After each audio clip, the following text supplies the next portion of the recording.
오늘의 주요 소식입니다. 그동안 의정부시에서 청소년 선도에 앞장서온 청소년 지도협의회 위원 120명이 총사퇴했습니다.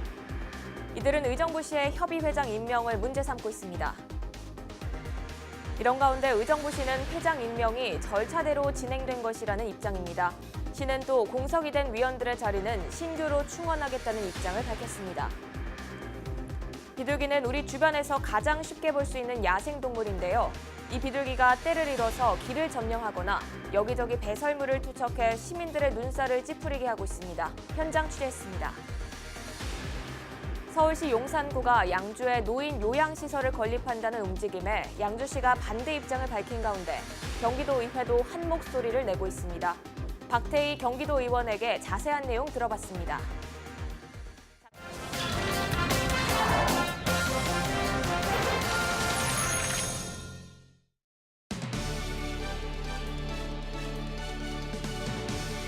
시청자 여러분 안녕하십니까? 헬로티비 뉴스 나라입니다.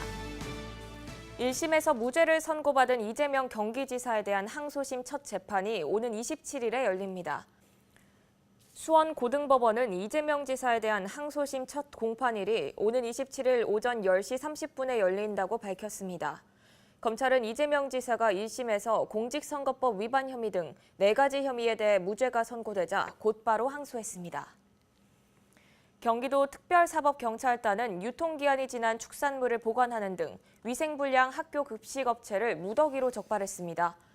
특사경은 지난달 8일부터 17일까지 50여 곳의 학교 급식업체를 수사해 11곳을 적발했다고 밝혔습니다. 적발된 업체 가운데는 유통기한이 50일 지난 삼겹살을 보관하고 썩은 마늘을 갈아 다진 마늘을 판매하기도 했습니다. 위해 식품 등을 판매할 경우 10년 이하의 징역이나 1억 원 이하의 벌금에 처해집니다. 그동안 의정부에서 청소년 선도에 중요한 역할을 해온 청소년 지도협의회 위원 120명 모두가 지난 4일 자진 사퇴했습니다. 어떤 이유에서 이런 결정을 내린 건지 전 지도위원 한 분과 얘기 나눠보겠습니다. 이주영 전 의정부시 청소년 지도협의회 위원 전화 연결돼 있습니다. 네, 먼저 자세한 내용 듣기 전에 이 의정부시 청소년 지도협의회가 어떤 단체인지부터 좀 소개를 해주실까요? 저희는 2001년 4월에 결성된 단체고요. 청소년 네. 유해 환경으로부터 계도 및 계몽을 하는 단체이며 주로 하는 활동은 유해업소 계도 및 선도 활동을 했고요. 그중에 이제 소년소녀 가정 돕기 했고 저희가 청소년 관련된 캠페인을 많이 했어요. 자살 방지 캠페인, 학교 폭력 캠페인, 성교육, 인성교육 등 여러 가지 활동을 했고 최근에는 성년례를 2회 걸쳐 진행을 했습니다. 청소년 관련된 모든 행사 및 교육을 진행하고 있는 단체라고 보시면 되겠습니다. 네, 그런데 이번에 위원 120명 모두가 지난 4일이죠. 자진 사퇴했습니다. 어떤 이유로 이런 결정을 하게 된 건가요? 그 2월 11일 그 회의실에서 뭐 이제 어떤 비민주적인 절차에 의해서 회장을 지명을 하는 사태가 벌어졌어요. 그거에 저희가 반발하여 여러 차례 그 시와 대화를 시도하였으나 시는 일괄적인 대답을 하고 저희 위원님들의 어떤 그 말에는 귀 기울이지 않아서 뭐 그런 부분에 대해서 저희가 반발하여 뭐 저희가 120여 명의 10개 동 120여 명의 위원님들이 사퇴를 하게 됐습니다. 네, 의정부시의 협의회 회장 임명을 문제 삼고 계신 건데 그런데 의정부시는 이게 절차대로 임명했다는 입장인데 이에 대해서는 어떻게 생각하시나요?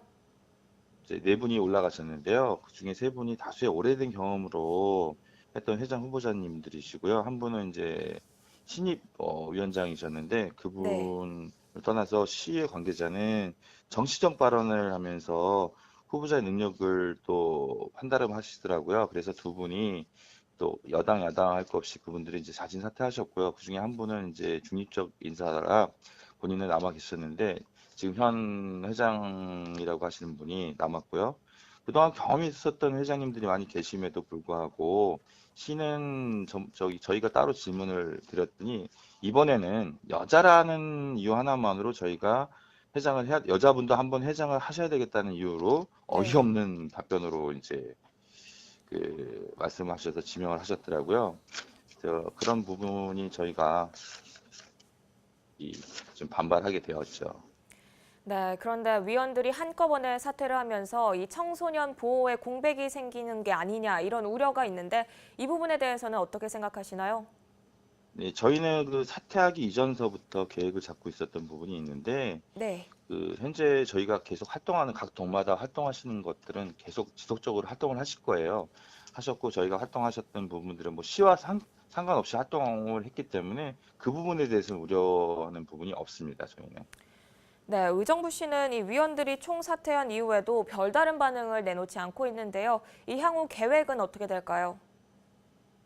저희는 뭐 4번 아까 말씀하신 부분하고 동일하게 네. 이제는 그 청소년을 또 포함하여 여러 가지의 뭐 노인분들 할 거 없이 실버 쪽도 그렇고요. 장애인 쪽도 그래서 법의 테두리 내에서 그 우리가 활동을 할 것이며 앞으로도 더 포괄적인 활동을 계획하고 있기 때문에 그런 부분들에 대해서는 저희가 앞으로는 이제 시에 관련되지 않고 더 많은 활동을 하려고 지금 계획을 갖고 있습니다.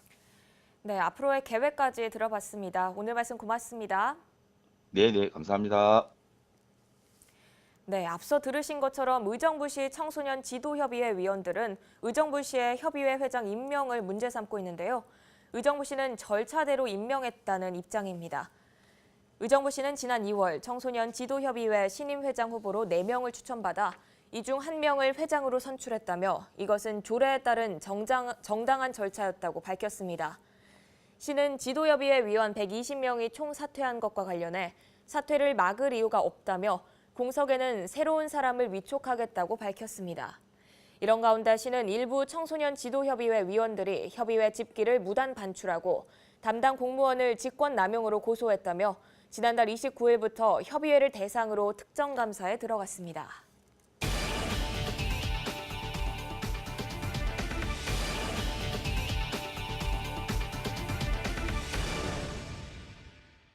주변에서 가장 쉽게 볼 수 있는 야생동물, 바로 비둘기죠. 공격성은 없지만 이 비둘기가 때를 잃어 길을 점령하거나 여기저기 배설물을 투척한다면 어떨까요? 도심 속 천덕꾸러기로 전락한 비둘기를 김초롱 기자가 취재했습니다. 의정부시청 게시판에 비둘기 때문에 극심한 피해를 보고 있다는 민원이 올라왔습니다.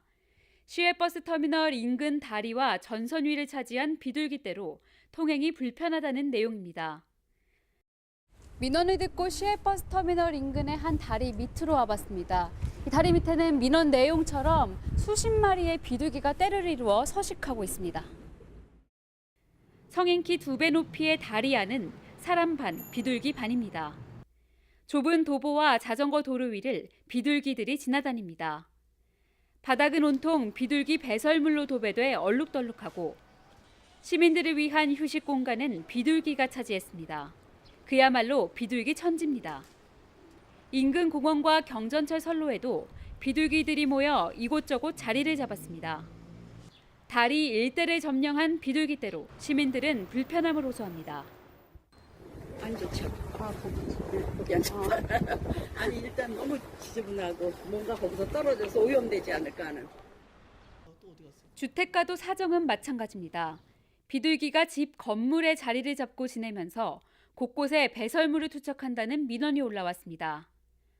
전선에 앉아 배설물을 투척하는 비둘기로 내 집 앞 주차마저 어렵습니다. 자꾸 다니면서 이게 차도 여기 차도 못 대고 뭐 어느 때는 차를 딴 데 대고 그러더라고. 그러니까 뭐. 주택가에 방치된 빈집은 비둘기들의 놀이터가 되었습니다. 의정부시는 비둘기 개체수를 줄일 효과적인 법률이나 방법이 없다고 답했습니다. 대신 비둘기 개체수 감소를 위해 먹이 주기 금지 방안을 내놨습니다. 하지만 일부 시민들은 여전히 비둘기에게 먹이를 줍니다. 집에 먹을 게 이제 남아서 혹시 저거 된 거 있으면 그런 거 갖다 주는 것도 있다. 애들이 먹다 남으면 가자 부실내기라고. 어떤 사람은 막 쌀뿌리로 와서 주고 가는 사람도 있는데. 비둘기에게 먹이를 준다고 해도 위법이 아니기 때문에 강제할 길은 없습니다. 1988년 올림픽에서 평화의 상징으로 날아오른 비둘기가 어느새 도심 속 천덕꾸러기로 전락했습니다. 헬로티비 뉴스 김초롱입니다. 연천군이 관내 방범용 CCTV 설치를 마무리했습니다. 연천군은 지난 4일까지 관내 총 203곳에 7,111대 방범용 CCTV를 설치했습니다. 연천군은 특히 야간 영상 인식에 대비해 LED 조명을 추가 설치하고 200만 화소 카메라를 도입했습니다. 연천군 관계자는 이번 CCTV 확대 설치로 농산물 절도 등 각종 범죄 예방에 효과가 있을 것으로 기대한다고 말했습니다.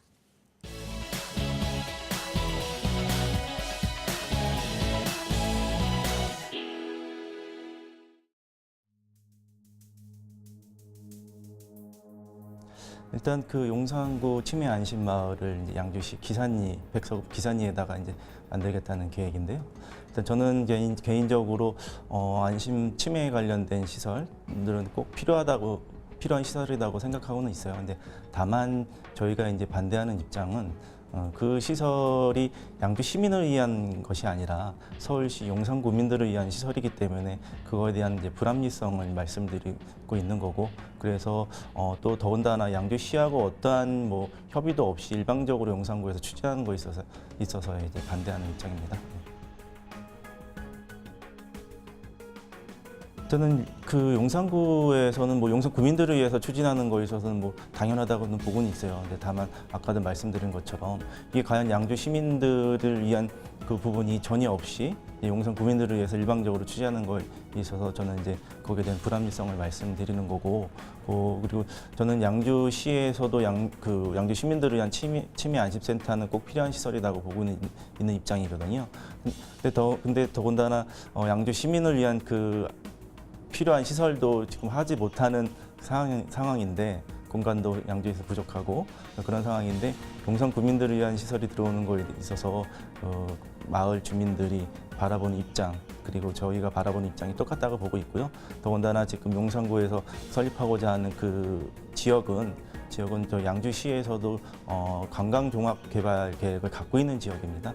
그렇기 때문에 더더욱 그 용산구에서 이 입장을 좀 철회를 해야 된다는 생각을 갖고 있습니다. 네. 일단 저희는 이제 그 양주시하고 특히 이제 시민의 입장을 저희는 적극적으로 반영을 해서 시민분들과 또 양주시에서 그 어떤 입장을 취하는지 따라서 저희도 양주시하고 시민들과 같이 함께할 생각입니다. 네.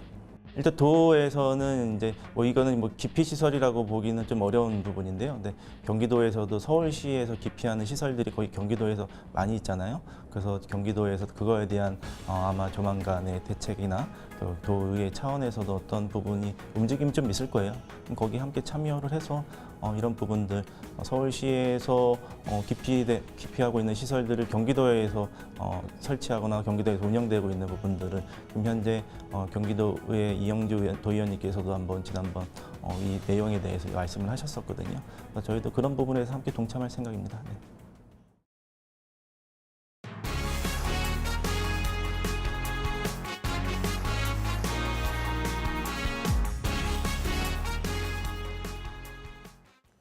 환경을 위해 일회용품을 줄이자는 목소리가 높아지고 있죠.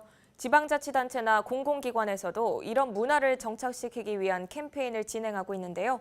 경기도 공무원들은 종이컵 대신 텀블러를 사용하고 비닐봉투나 플라스틱 빨대를 사용하지 않겠다고 결의했습니다. 최창순 기자의 보도입니다. 한 달에 한 번 경기도청에서 열리는 공감 소통의 날 행사. 경기도지사와 실국장, 직원들이 참석한 가운데 일회용품 굿바이 캠페인이 진행됐습니다. 환경 콘서트를 개최하고 환경 홍보 대사로 활동하는 등 환경과 평화에 관심이 많은 경기도 홍보대사, 가수 김종서 씨도 참석해 캠페인에 힘을 실었습니다. 환경 문제는 뭐 제가 강조를 안 하더라도 너무나 지금 시대에도 화두고 우리가 꼭 지켜야 할 과제인 것 같습니다. 이제 이거는 선택이 아니고 필수입니다. 경기도 직원은 관내에서 일회용품 사용을 일절하지 않는다는 내용의 결의가 이루어졌습니다. 일회용품 굿바이! 이에 따라 일회용 컵과 용기, 비닐봉투, 플라스틱 빨대 등 4대 일회용품 사용이 제한됩니다. 대신 머그컵이나 다회용 식기, 종이박스, 종이빨대 등을 써야 합니다. 또 청내 매점에서 비닐봉투 사용이 금지되고 배달 음식 이용 시 다회용 식기를 사용하는 음식점을 이용해야 합니다. 일회용품 사용도 조금 우리가 먼저 솔선수범해서 좀 절제하고 우리 도민들의 이제 모범이 돼야 되겠죠. 좀 불편하긴 할 텐데 잘 좀 적응해 주시면 좋겠습니다. 경기도는 오는 2021년까지 공공부문 폐기물 발생량을 30% 줄이는 게 목표. 앞으로 일회용품 굿바이 캠페인을 시군과 공공기관까지 확대하는 한편 업종별 민간 합동 점검과 맞춤 교육, 캠페인 등을 통해 도민 참여도 적극 유도해 나갈 방침입니다. 경기슈TV 최창순입니다. 건설 관련 자격증이 없는 사람이 건물을 짓는다. 이 얼마나 위험한 일일까요? 그런데 건설 현장에선 이런 불법이 비일비재하다고 합니다. 이뿐만 아니라 불법 하도급이나 페이퍼 컴퍼니 등 건설 관련 불법 행위는 그 종류도 다양한데요. 경기도가 칼을 빼들었습니다. 이지훈 기자입니다. 의정부의 한 빌라입니다. 이 빌라를 지은 건설업체는 지난해 8월 공사에 착공해 같은 해 12월 건물을 준공했습니다. 이 업체는 비슷한 기간 서울과 경기도 일대에서 총 5개의 건물을 지었습니다. 그런데 업체의 착공 신고서를 확인해 보니 5개 건설 현장 모두 같은 이름의 건설 기술자가 적혀 있습니다. 착공 신고서에 그렇게 기록이 되어 있으니까 국토부에서는 이게 등록 경력증을 빌려준 게 아니냐. 경기도는 경찰에 이 업체를 수사 의뢰한 상태입니다. 현행법엔 5억 원 이상 공사의 경우 건설 기술자 1명이 현장 한 곳을 관리하게 돼 있고 공사 금액이 5억 원 이하 소규모라 하더라도 기술자 1명당 최대 3곳까지만 관리하게 돼 있습니다.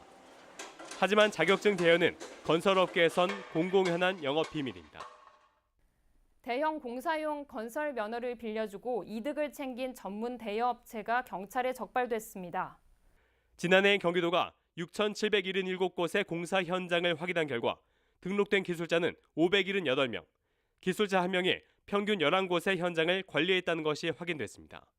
일이 없는 업체들이 많잖아요. 그런데 이제 돈 주고 빌리는 경우도 있고 그 관련된 공사를 따야 되는데 건설에서도 실적이 얼마 이상 돼야 되고 이런 조건들이 있는데 그게 충족이 안 되다 보니까 건설회사에 접근을 해서 경기도가 이런 무자격자에 의한 건설을 집중 단속하겠다고 밝혔습니다. 자격증 대여를 비롯해 불법 하도급, 페이퍼 컴퍼니 등이 모두 조사 대상입니다. 특히 이들 무등록 건설업체의 주된 시공 분야는 원룸이나 빌라 등 주로 서민들의 주거 공간으로 부실 공사에 따른 서민층 피해가 가중되기에 경기도는 최근 단속 전담부서를 조직하고 민간 단속 인력 6명도 채용했습니다. 입찰 계약 단계부터 적격 심사를 강화하고 실체가 있는 회사인지 여부는 사무실 방문을 통해 확인할 계획입니다. 경기도의 이번 단속 예고는 건설 시장의 하나의 경고 메시지가 될 것으로 보입니다. 하지만 단속 대상에 포함되어 있지 않은 또 다른 불법 행위가 기승을 부리지 않을까 하는 우려도 제기됩니다. 헬로티비 뉴스 이지훈입니다. 경기도 교육청이 사립유치원 감사를 완료하고 처분이 확정된 16개 유치원 명단을 공개했습니다. 16개 유치원에 대한 재정상 조치액은 총 18억 7천여만 원으로 한 개원당 평균 1억 1천만 원 수준입니다. 도교육청은 유치원에 따라 적게는 400여만 원에서 많게는 9억여 원까지 처분을 내렸습니다. 또 이들 유치원 중 세금 탈루가 의심되는 11개 유치원 53억 4천여만 원에 대해서는 국세청에 통보할 예정입니다. 도교육청은 지난 1월부터 4월까지 57개 사립유치원에 대한 감사를 진행했으며 감사 결과가 공개된 유치원과 형평성 등을 고려해 감사자료 제출을 거부한 유치원 명단 16곳도 함께 공개했습니다. 이어서 날씨 정보입니다. 주 초반 맑은 날씨가 계속 이어졌는데요. 현충일인 목요일에는 비 소식이 들어와 있습니다. 흐리고 곳곳에 비가 오겠습니다. 낮 최고 기온은 28도로 미세먼지 농도는 보통 수준을 보이겠습니다. 경기 북부 주간 날씨입니다. 목요일에 시작된 비는 금요일까지 이어지겠습니다. 하지만 주말에는 다시 맑은 날씨를 회복해 나들이 가기에는 문제가 없겠습니다. 이어서 생활지수입니다. 공기는 대체적으로 깨끗합니다. 또 비가 오는 만큼 세차는 미루시는 게 좋겠습니다. 지금까지 날씨 전해드렸습니다.